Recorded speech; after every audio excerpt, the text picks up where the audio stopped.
datang di konten aku. Siap. Ini konten perdana dan mungkin aku juga open ke semuanya ya, yang mungkin punya permasalahan hidup. Tapi terkadang orang kan ada yang nggak tahu mau menceritakan ke siapa. Mungkin kalian bisa kok datang di konten aku. Nanti kalian bisa DM aku di Instagram aku ya. Nanti kalian kalau punya apapun itu, kalian nggak hanya persoalan hidup, tapi ketika kalian mungkin sudah mencapai keberhasilan tapi kalian mau mengungkapkan kegembiraan kalian bisa ngobrol-ngobrol di konten aku ini. Karena konten ini adalah wiritan, wirawiri curhat-curhatan. Oh gitu ya. Oke, tapi ini tadi kan baru pertama ya, jadi konsepnya di pantai ini ya cukup menarik juga Iya sih. sih, dengan suara ombak yang makin menggelegar ya. Ikuti terus video aku, simak sampai habis.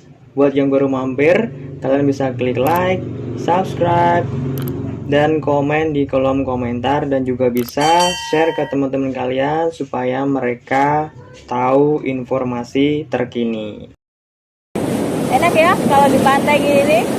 Kalau di pantai itu kita bisa bercerita, bisa mengeluarkan unek-unek kita, apa yang menjadi mungkin keresahan hati, yang menjadi ganjalan di dalam hati, mungkin bisa kita keluarkan. Ide bagus tuh. Mungkin kamu punya keresahan hati atau apa gitu yang mungkin kamu luapkan di pantai ini, kamu bisa luapkan sekarang. Keresahan hati tentang apa nih? Ya tentang kehidupan. Tentang kehidupan ya. Keresahan hati sih, kalau aku banyak ya keresahan hatinya ya, banyak banget malahan. Ya tentang, yang pastinya tentang kehidupan ya. Selama hampir 29 tahun saya hidup di dunia ini. Iya. Oke, nah terus? Selama hidup itu saya kan tipe orang yang ambisius. Oke, iya. Saya tipe orang yang ambisius, tipe orang yang kalau sayang udah ya, pokoknya all out aja sama siapapun lah itu. Entah itu sama pasangan saya, entah itu sama teman saya, entah itu sama keluarga saya, siapapun itu. Yang menurut saya, buat saya itu saya nyaman dengan mereka, pasti saya akan all out sama mereka. Itu ya, itulah saya. Menurut saya sih seperti itu. Saya orangnya seperti itu. Saya juga tipe orang yang egois, boleh dikatakan ya. Oh, ada egoisnya juga. Oh ya pasti, egois. Saya keras kepala orangnya. Keras kepala. Tidak banyak orang yang bisa menasehati saya. Ingat itu. Saya seseorang yang bisa memberikan saya. Siapa itu kira-kira adanya seseorang yang bisa menasehati? Ya ada seseorang, bukan dari keluarga saya sih sebenarnya dia, tapi ya saya anggap jadi saudara lah hitungannya. Talia dalam mengarungi hidup kan pasti pernah mengalami apa yang dinamakan kegagalan, keberhasilan. Kan hidup itu mesti selalu konstan ya. Ada senang, ada sedih, ada keberhasilan, ada kegagalan. Nah, apa sih arti kegagalan menurut Talia? Arti kegagalan buat saya itu gagal yang gimana sih ini? Gagal yang positif atau gagal yang negatif nih? Ya terserah, pokoknya apa sih makna kegagalan menurutmu apa? Buat saya kegagalan itu adalah suatu hal yang membuat kita untuk bisa lebih baik ke depan. Itu menurut saya sih kegagalan. Oke. Kegagalan ya. Berarti sesuatu yang bisa kita ambil hikmahnya atau kita ambil pelajarannya untuk kedepannya supaya lebih baik lagi gitu ya berarti ya. Iya.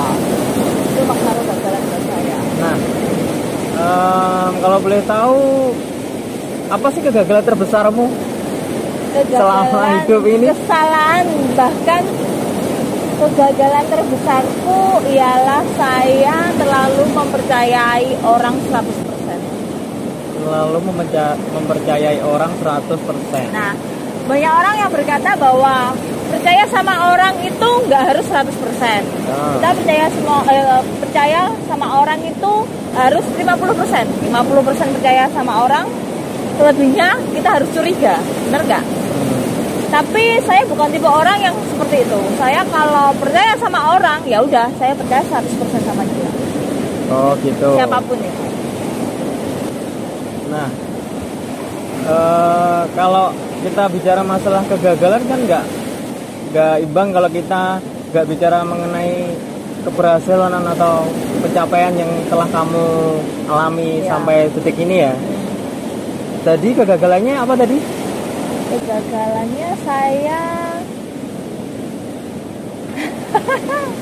kalau mungkin kalau nggak berkenan diceritakan ya nggak apa-apa, nggak usah ceritakan. Di sini kita cuma mengulas saja tentang hidup ya. Mungkin bisa jadikan pelajaran untuk semuanya, bisa diambil hikmahnya seperti itu. Tapi kalau kamu nggak mau untuk diungkapkan ya nggak apa-apa, santai.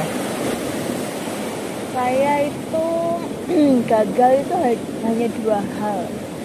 Yang pertama, saya gagal mengartikan sebuah arti kata kehidupan. Yang kedua, saya gagal mengartikan arti kata sebuah kasih sayang. Bos, kelihatannya dalam banget. Gagal mengartikan arti sebuah kehidupan itu maksudnya gimana ya?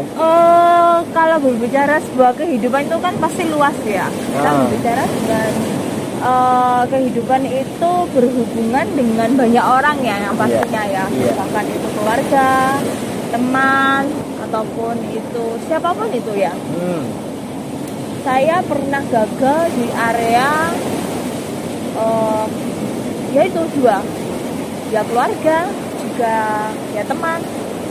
Oke. Karena buat saya pribadi selama ini saya merasa bahwa ketika saya berteman dengan orang, ini kita bicara dengan lingkungan teman ya. Iya. Ketika saya berteman dengan orang, pasti saya akan percaya mereka tuh 100%. Dan saya tuh akan all out lah buat mereka.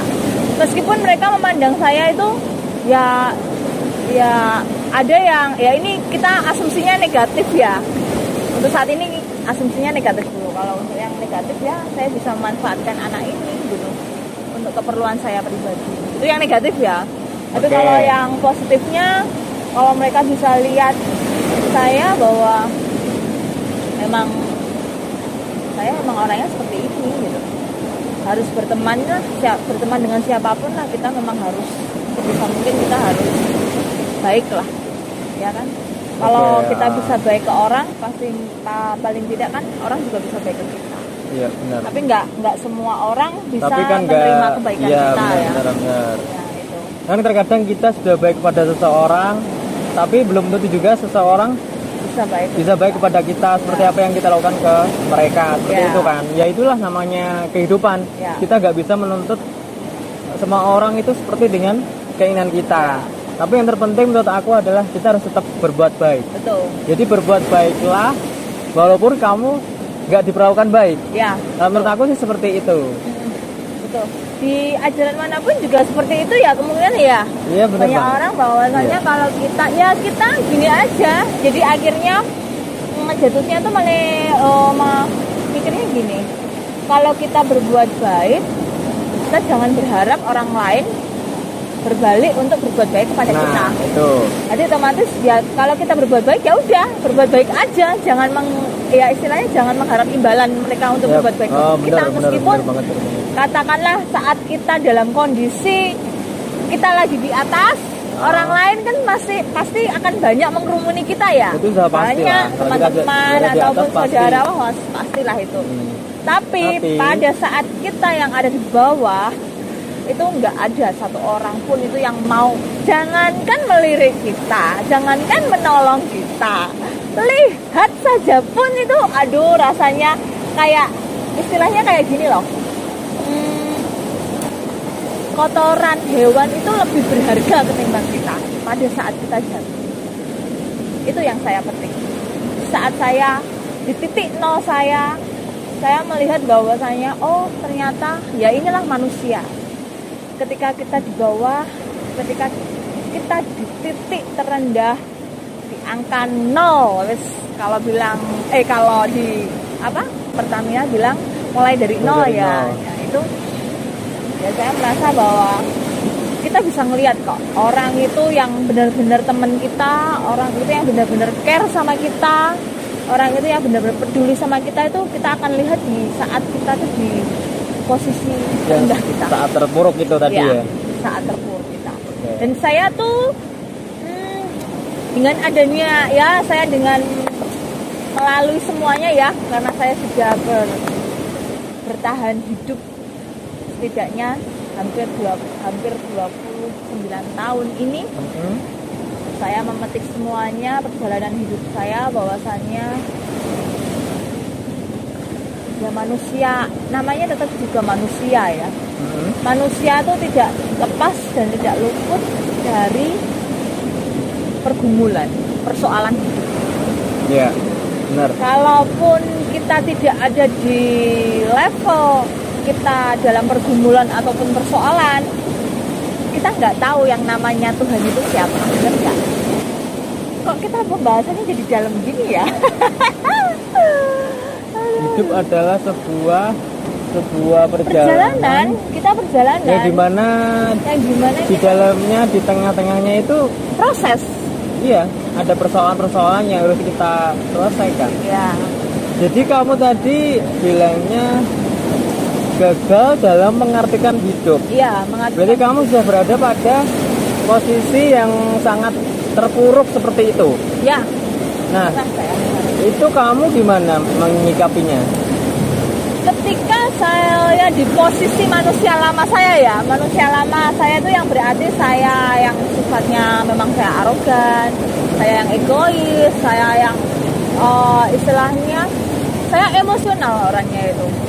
Saya nggak bisa, orangnya yang nggak bisa untuk kayak Mas Yuda ini kan orangnya sangat pelan, lembut gitu ya. Saya bukan orang tipe yang seperti itu. Saya bukan tipe orang yang penyabar. Jadi saya segala sesuatu kalau ada masalah saya selalu langsung ya meledak-ledak seperti api lah. Itu manusia lama saya. Ketika saya diizinkan sama Tuhan saya di titik terendah saya mengalami sesuatu yang namanya di titik level terendah saya itu, saya baru menyadari bahwasanya Tuhan saya itu memang luar biasa. Saya diizinkan ketika saya mempunyai banyak teman saya yang merasa, yang bahwasanya saya itu merasa bahwa teman saya itu berharga buat saya. Lebih berharga teman saya ketimbang keluarga saya pikir seperti itu ya. Okay. Saat itu, tapi di saat di titik terendah saya bisa melihat bahwasanya memang keluarga yang paling penting. Teman, ya kita bisa lihat teman itu seperti apa. Kalau kita di bawah, kita akan dicibir. Kalau kita jatuh, mereka akan menertawain kita. Benar nggak sih? Iya. Mereka ya paling ya gosip sana gosip sini. Ya mereka tuh nggak akan mencari kebenarannya seperti apa. Mereka nggak akan support kita seperti apa. Benar nggak? Iya. Karena mereka pikir bahwasanya mereka tidak akan pernah bisa berada di posisi terbawah. Entah mereka itu nggak pernah merasa atau mereka memang belum merasa, saya juga nggak tahu. Itu hak mereka. Kalau soal untuk penghakiman kan, ya setiap orang pasti mempunyai porsi sendiri-sendiri untuk berpendapat ya, berargumen ataupun menilai seseorang. Tapi saya pikir kalau untuk di level terendah saya diizinkan seperti itu, saya bisa melihat bagaimana betapa manusia di zaman sekarang ini luar